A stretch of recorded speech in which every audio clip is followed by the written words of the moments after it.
দর্শক, আমরা আন্তর্জাতিক অপরাধ ট্রাইব্যুনাল সূত্রে জানি যে এই মাসের ১৩ তারিখে শেখ হাসিনার মামলার যে বিচার কার্য সরকার পরিচালনা করছে এই আদালতে, সেই মামলার রায় কবে ঘোষণা করা হবে সেই তারিখটা ঘোষণা করা হবে। ১৩ তারিখে আদালত ঘোষণা করবেন যে রায় তারা কবে দেবেন।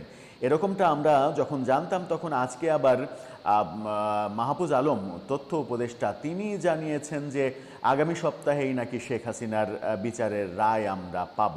কোন সূত্রে, কোন তথ্যের ভিত্তিতে তথ্য উপদেষ্টা এই কথা বললেন, কিংবা বিচারের রায় কবে হবে এটা আদৌ সরকারের কোনো ব্যাপার কিনা?